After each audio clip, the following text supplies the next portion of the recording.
Okay, back on Moonshiner 28, headed toward the Tail of the Dragon. And this is our favorite, I think one of our favorite stretches of 28. It's by far, it's not the curviest, but it runs along beside the river. And you'll get to see it here in just a second, and it's just gorgeous. And it's this time of year, first time we've been up here in the fall when we've actually had some color in the trees. And looks like it's trying to get fall here. There we go. But this will be many miles of the river off beside us here. River, lake, whatever you want to call it. There is a dam farther down, so I guess the river does become a lake even as far as here. Even though we just left the Fontana Dam. This is on the downside of the dam. But really nice road. Just mostly just sweepers. It's a nice setup to get up to the Dragon. The best part about it is that when we get to the end of this, 28 actually ends at the Tail of the Dragon.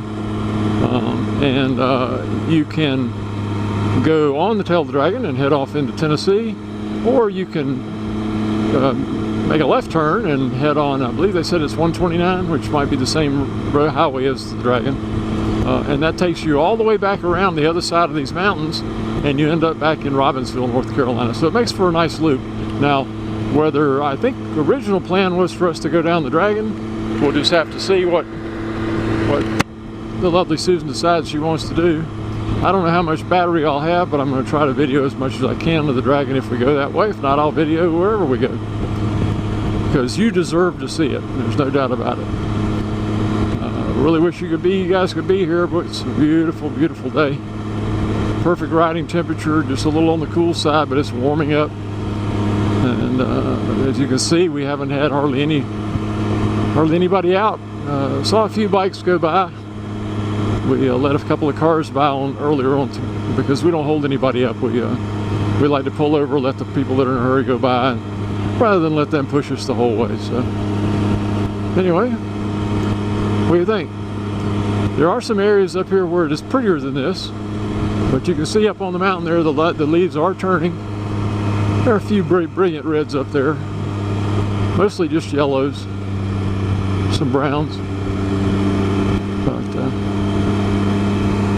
we don't normally come up here this time of the year, but I think we should probably make a habit of it.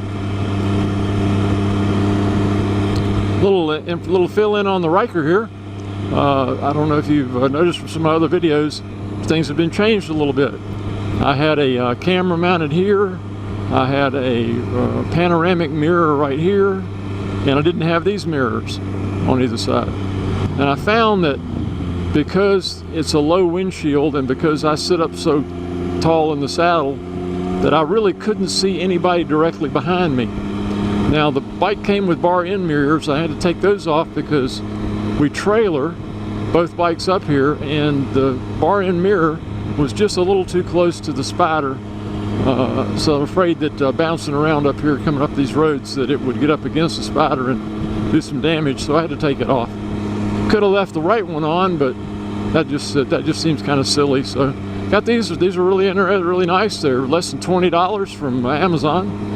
Came with clamps and everything for a 7/8 inch bar. But anyway, just mounted my phone. I hadn't been doing that before, but I missed a call I needed to get the other day, and so I decided to put it up here where I can actually see it. And I've got a charge cord running from USB. The Riker comes with 2 USB ports standard up in the glove compartment up front, so I'm just running a cord off of that. Here's the remote control for my Ghost HD drift camera. And of course, regular old Garmin GPS you've seen before. But this is I believe this is going to be the final iteration of it, the final version. And you can't see them from here, I'd have to show you, but I have a camera mount for a camera mounted in front of the windshield here, and I've also put one down real low on the, right above what would be the bumper.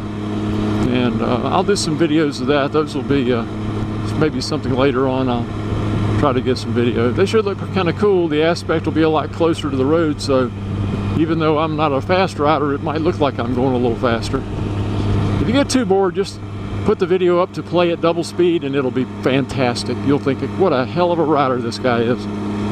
But again, more about the Ryker. I'm still experimenting with the seat. I'm doing something that you shouldn't do with a Ryker.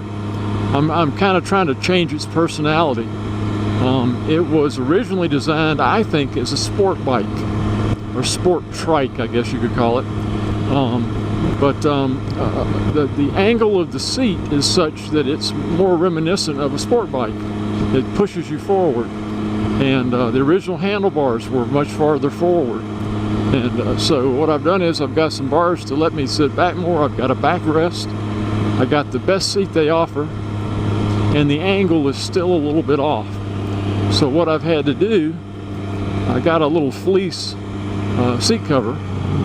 And underneath that, I cut up one of my wife's old yoga mats, which is that inch thick, very, very dense, very dense foam, you know, open cell foam or whatever it is. I don't know what you call it.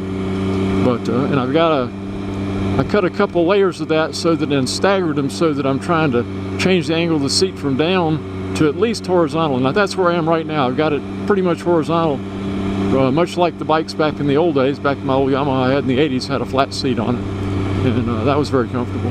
So far it's great. So far it's much more comfortable. What was happening was, because I had my feet all the way out, I couldn't really keep myself from slouching down in the seat and sliding forward, and that's not what I wanted to do. So this was working out better. I actually moved the pegs back one notch also to give me a little more leverage in being able to push myself back, keep myself from sliding forward. That was the only problem. I was just sliding too far forward, and it wasn't comfortable.